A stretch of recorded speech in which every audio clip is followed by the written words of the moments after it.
Oke, kita semua kan sering banget ya dengar keluhan soal pendidikan kita. Ada yang bilang, terlalu banyak hafalan, lulusannya nggak siap kerja, wah macam-macam lagi lah. Betul, betul.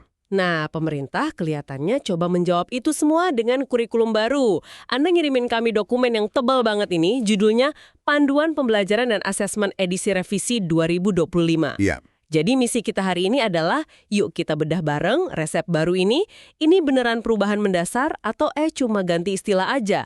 Kita akan kupas tuntas dari PAUD sampai SMA. betul. Dan yang penting kita sadari dari awal ya, ini bukan sekadar ganti dokumen administrasi. Bukan. Kalau kita baca intisarinya, ini tuh upaya untuk mengubah cara kita memandang belajar itu sendiri. Arahnya ke sesuatu yang mereka sebut pembelajaran mendalam. Oke. Jadi tujuannya bukan lagi guru mentransfer info ke kepala murid, tapi gimana murid itu bisa tumbuh jadi manusia yang kompeten seutuhnya. Pembelajaran mendalam. Kedengerannya keren, tapi juga gimana ya, agak abstrak. Hah, iya. Maksudnya mendalam itu apa? Apa belajarnya jadi lebih susah? Atau lebih lama? Artinya di kelas sehari-hari itu gimana? Nah, itu pertanyaan bagus. Karena istilah ini memang kuncinya. Sederhananya gini, panduan ini mengartikan pembelajaran mendalam sebagai proses belajar yang dibangun di atas 3 pilar. 3 pilar. Iya, 3 pilar utama: berkesadaran, bermakna, dan menggembirakan. Ketiga pilar ini yang jadi fondasinya. Oke, 3 pilar. Mari kita bedah satu-satu. Mulai dari yang pertama, berkesadaran. Ini maksudnya apa? Apa muridnya disuruh meditasi dulu sebelum kelas dimulai?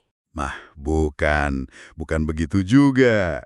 Berkesadaran di sini artinya murid itu sadar dan terlibat aktif dalam proses belajarnya sendiri. Oh, oke. Mereka jadi tahu, kenapa sih saya belajar ini? Dan apa tujuannya? Jadi motivasinya datang dari dalam, bukan karena disuruh atau takut hukuman.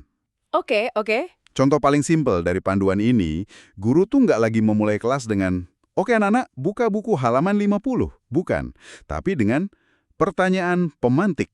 Pertanyaan pemantik. Iya, misalnya di pelajaran IPA, pertanyaannya bisa, "Kenapa ya air kalau didinginkan jadi es, tapi minyak goreng malah jadi beku?"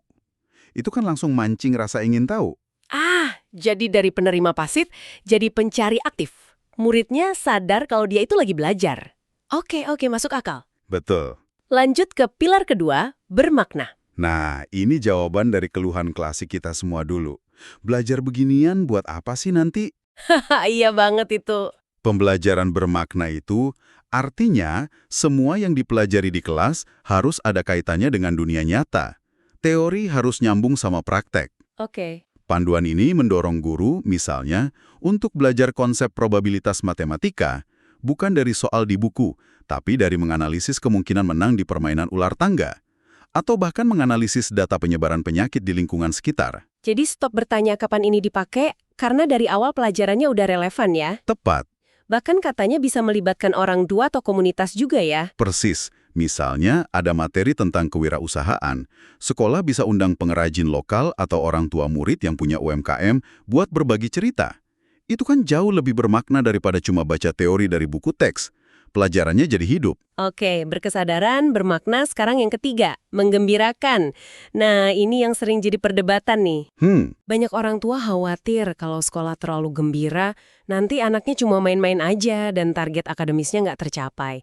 Gimana panduan ini menjawab itu? Itu kekhawatiran yang sangat valid. Dan panduan ini jelas banget menekankan, menggembirakan itu bukan berarti belajar sambil main-main tanpa tujuan. Sama sekali bukan. Terus? Menggembirakan di sini adalah soal menciptakan lingkungan belajar yang positif secara emosional. Ada tantangan, tapi tantangannya pas, nggak bikin frustrasi. Rasa gembira itu muncul dari aha moment. Aha moment. Iya, saat murid itu berhasil memecahkan masalah yang tadinya sulit. Rasa bangga dan puas itulah bahan bakarnya. Emosi positif itu kan terbukti secara ilmiah, bikin informasi lebih mudah nempel di otak. Oh, Jadi, ini bukan soal main-main, tapi soal psikologi belajar. saya nangkep benang merahnya. Jadi ketiga pilar ini sebenarnya saling ngunci ya. Betul sekali. Mereka mau terus belajar. Persis. Anda menyimpulkannya dengan sangat baik. Ketiganya itu satu kesatuan ekosistem di dalam kelas. Oke, ekosistemnya udah terbangun. Sekarang tujuannya apa? Setelah murid melewati proses belajar dengan 3 pilar ini selama bertahun-tahun, lulusan seperti apa sih yang mau dicetak? Apa goal akhirnya? Goal akhirnya itu dirumuskan dengan sangat jelas dalam apa yang disebut dimensi profil lulusan. Oke. Ada 8 dimensi yang ingin dibentuk, mencakup bukan cuma pengetahuan, tapi juga keterampilan, dan yang terpenting, karakter. 8. Cukup banyak ya. Mungkin bisa sebutkan beberapa yang paling sentral biar kita dapat gambaran besarnya. Yang paling sering kita dengar dan memang jadi sorotan utama itu adalah penalaran kritis, kreativitas, kolaborasi, dan komunikasi. Keterampilan abad ke-21 itu ya? Betul. Tapi ada juga dimensi lain yang fundamental seperti keimanan dan ketakwaan, kewargaan, kemandirian, dan kesehatan jasmani rohani. Tunggu, ini artinya bakal ada mata pelajaran baru namanya kolaborasi atau kreativitas gitu? Jadwal anak saya bakal makin padat dong? Nah, ini miskonsepsi yang paling umum. Jawabannya sama sekali tidak. Oh, syukurlah. Justru poin utamanya adalah semua dimensi ini tidak diajarkan sebagai mata pelajaran terpisah.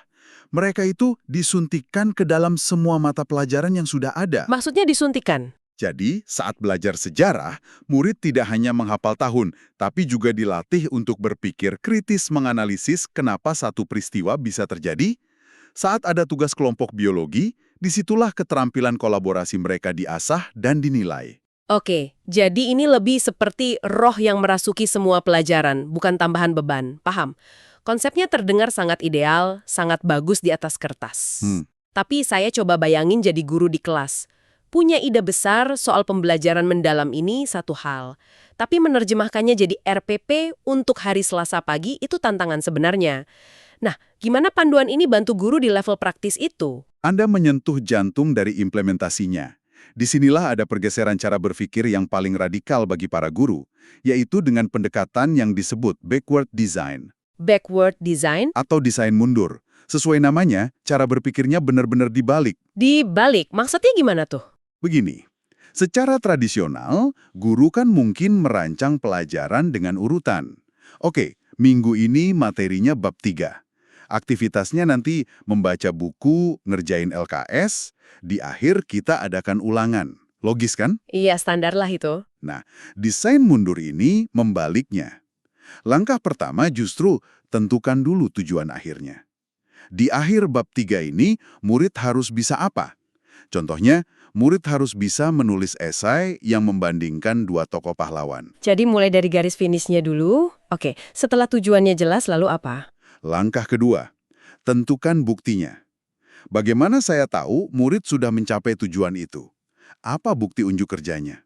Oh, buktinya adalah esai perbandingan itu sendiri, dengan kriteria penilaian yang jelas. Oke. Baru setelah tujuan dan bukti penilaiannya jelas, kita masuk ke langkah ketiga, merancang aktivitas belajarnya. Oke, untuk bisa nulis esai seperti itu, murid perlu belajar apa saja ya? Mungkin perlu aktivitas riset tokoh, diskusi kelompok, latihan nulis paragraf argumen. Wah, ini benar-benar mengubah cara kerja. Jadi setiap aktivitas di kelas itu pasti relevan, nggak ada yang sia-sia, karena semuanya dirancang untuk menuju ke satu titik tujuan yang sama. Tepat sekali. Analogi di dokumennya menarik tuh, seperti koki yang udah tahu persis rasa masakan yang dia inginkan sebelum dia mulai milih bahan. Tepat. Jadi tidak ada lagi aktivitas yang cuma untuk mengisi waktu. Semuanya bertujuan.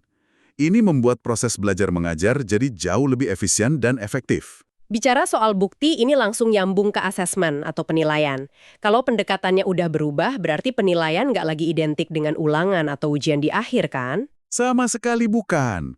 Justru, bobot terbesarnya ada pada asesmen formatif. Asesmen formatif. Ini adalah asesmen yang terjadi selama proses pembelajaran. Kita pakai lagi analogi koki dari panduan itu. Oke. Asesmen formatif itu ibarat koki yang terus-menerus mencicipi sup yang sedang ia masak. Dia cicipi, kurang garam. Lalu dia tambahkan garam. Wah, terlalu pedas. Dia tambahkan kaldu.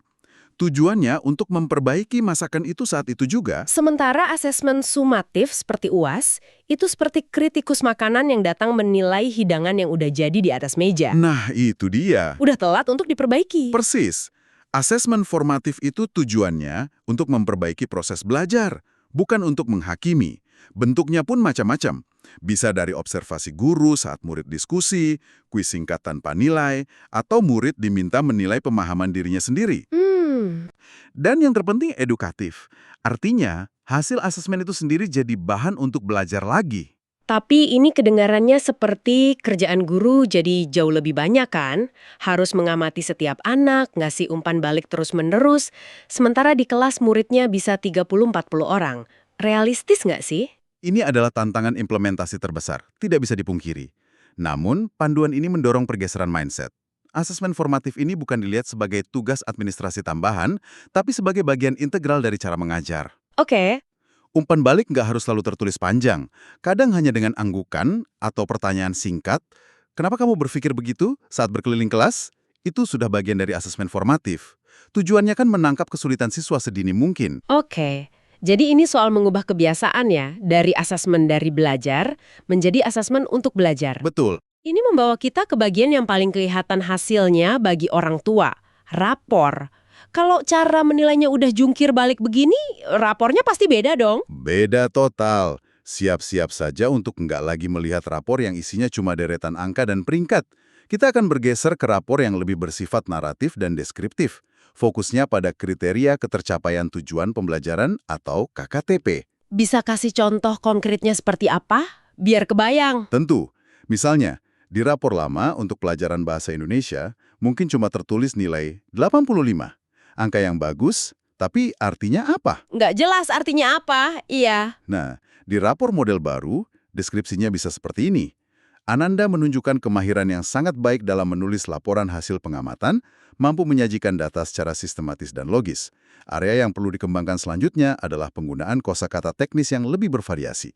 Tunggu dulu, ini artinya percakapan di meja makan bisa berubah total. Hahaha, iya. Dari yang tadinya cuma selamat ya, nilaimu 85 bisa jadi, wah ternyata kamu udah jago ya bikin laporan, cuma perlu latihan kosakata, besok kita coba baca artikel sains bareng yuk. Itulah tujuannya. Dampaknya ke mental anak dan keterlibatan orang tua bisa besar sekali nih. Tepat. Rapor menjadi alat komunikasi yang membangun, bukan label penghakiman. Rapor itu bercerita tentang perjalanan belajar anak, lengkap dengan kekuatan dan area mana yang butuh dukungan kita bersama. Ini memunculkan satu pertanyaan sensitif, kenaikan kelas. Dengan pendekatan yang fokus pada proses dan dukungan ini, apa artinya nggak ada lagi siswa yang nggak naik kelas? Pertanyaan penting. Panduan ini secara eksplisit mendorong agar keputusan tidak naik kelas itu menjadi pilihan terakhir. The very last resort. Pilihan paling akhir. Betul. Paradigmanya bergeser dari hukuman menjadi dukungan. Jadi kalau ada murid yang belum mencapai kompetensi minimal, respon pertamanya bukan langsung divonis gagal, tapi intervensi dan pendampingan tambahan seperti apa yang anak ini butuhkan. Jadi prioritasnya adalah bantuan, bukan sanksi. Betul. Tentu, dalam kasus-kasus yang sangat luar biasa dan setelah semua upaya pendampingan dilakukan, opsi tidak naik kelas itu masih ada. Tapi semangat utamanya adalah jangan sampai ada anak yang tertinggal. Oke, baik. Kalau saya coba tarik benang merah dari semua obrolan kita, ini bukan sekedar perubahan kurikulum, tapi revolusi cara berpikir. Bisa dibilang begitu. Dari belajar yang pasif dan fokus pada angka, menjadi proses aktif yang mendalam, yang didasari kesadaran, makna, dan kegembiraan. Lalu cara guru merancangnya pun dibalik, mulai dari tujuan akhir. Penilaian jadi teman belajar, bukan momok. Dan rapor jadi cermin kemajuan, bukan stempel nilai. Rangkuman yang tajam, semua elemen itu saling terkait dan bermuara pada satu tujuan besar, membentuk pembelajar seumur hidup yang tangguh dan adaptif. Sebagai penutup, apa satu pemikiran provokatif yang bisa Anda tinggalkan untuk kami renungkan, yang sejalan dengan semangat panduan ini? Di seluruh dokumen ini, kata refleksi itu diulang terus. Guru diminta berefleksi, murid diminta berefleksi. Semua untuk perbaikan. Pertanyaan saya, bagaimana kalau kita sebagai orang tua dan masyarakat juga ikut berefleksi tentang peran kita? Bagaimana kalau kita memulai perubahan kecil dari rumah? Maksudnya? Coba kita geser pertanyaan wajib kita ke anak setiap pulang sekolah. Dari yang tadinya selalu, hari ini dapat nilai berapa? Kita ganti dengan, ceritain dong, hal paling menarik apa yang kamu pelajari hari ini. Oh. Atau, ada nggak pertanyaan yang bikin kamu penasaran banget di kelas tadi? Mungkin perubahan kecil dalam cara kita bertanya bisa jadi dukungan terbesar untuk menumbuhkan semangat pembelajaran mendalam ini.